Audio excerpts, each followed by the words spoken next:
he did it again. Zack Snyder is back with the Rebel Moon saga, The Scargiver. A scar. From the Scargiver herself. I could talk about how Snyder uses exposition dialogue, like when Cora and Gunner are in bed, reminding the audience of her backstory. Like, do you remember the time when I told you I was this mad assassin? Oh, yeah. You remember how I told you I was raised by Belisarius? Mm-hmm. Region of the Imperium.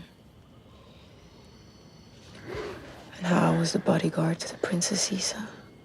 Yes. And that you were a decorated warrior. I could talk about lifting plot devices from Star Wars. Instead of Ewoks, we have farmers from Veld. Or when Snyder wanted to give the characters a backstory so we care about them. So they literally go around the table telling us their backstories in slow-mo. Now we know what each of us must do. You're all here because I want you to know who the hell you're fighting with.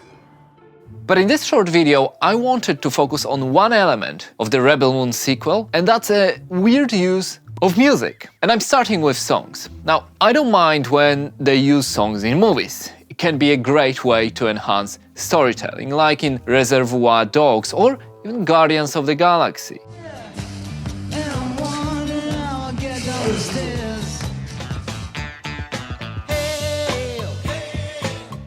But in Rebel Moon, we begin with a tense scene of Admiral Atticus in this sort of Matrix-like tubes and cocoon. It's dark, it's serious.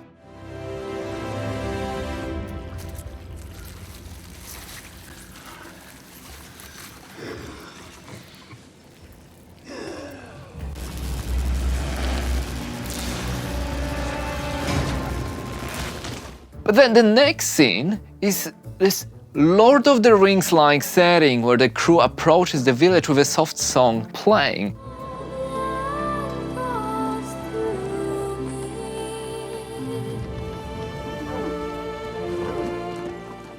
And this vibe continues during the harvest with lots of slow-mo, with vocalizations and songs playing, which, kind of clashes with other scenes. Like, it doesn't fit the movie, not this movie.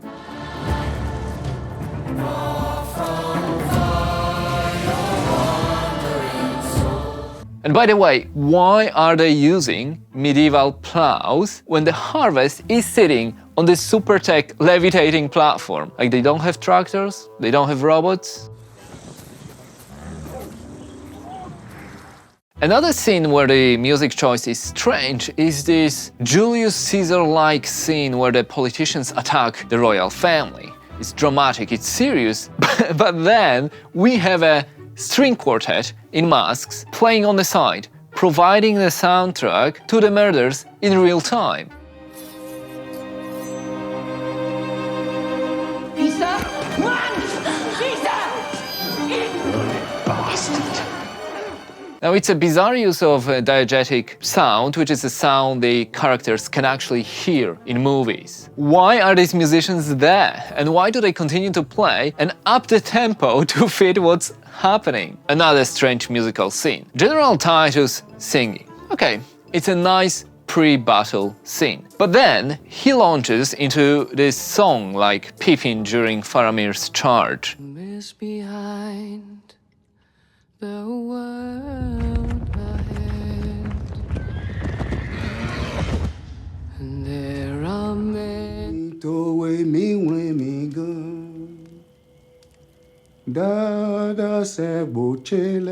But there is no reference to it before or after. What is he singing? Why?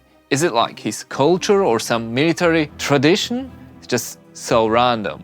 And my last point on music is that they went in the direction of choirs, vocals, and this sort of ethereal vibe. And again, in my view, it would fit more a fantasy movie than this. I'm not saying it's poorly scored, it just doesn't fit. Again, vocalizations can fit sci-fi perfectly. Look at Dune.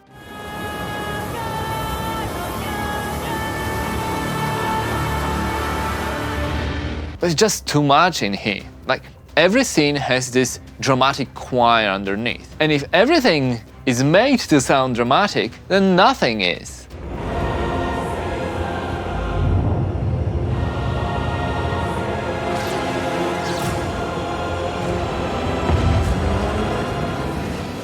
And yeah, I could criticize the movie for much longer. I know it's a sci-fi, so I already had a healthy dose of suspension of disbelief going in, and I was forgiving the plot devices like this super important grain that they cannot shoot, or the fact that Cora has time to get a skin fade before the enemy lands.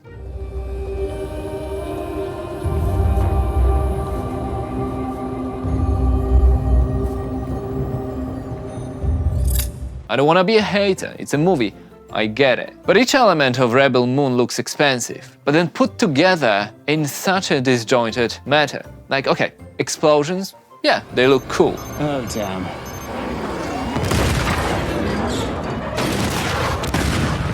Lightsabers, the fights, yeah, they look cool. But then everything is done to look cool and to sound cool. No, it's cool, man. I fucking made this for you guys. The slow-mo, the action shots, the dramatic music, the percussion.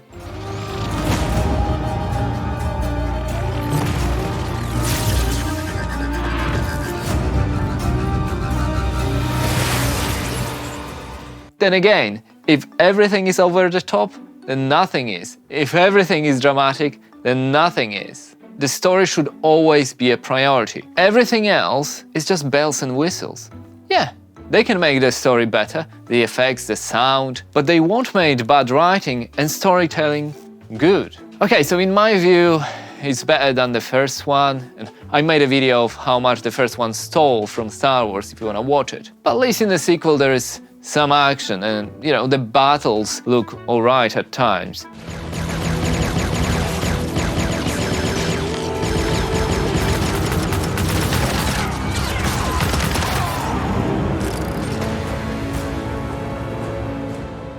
C-3PO or Jimmy saves the day with the ethereal choirs playing on top. The final lightsaber duel looks, yeah, over the top, but it's quite fun.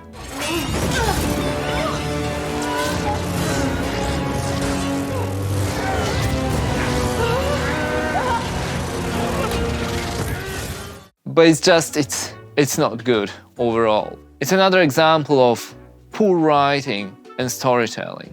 And how many more of these Rebel Moons await us? I'm not sure, but I hope it's many, because I need ideas for YouTube videos. Thanks for watching.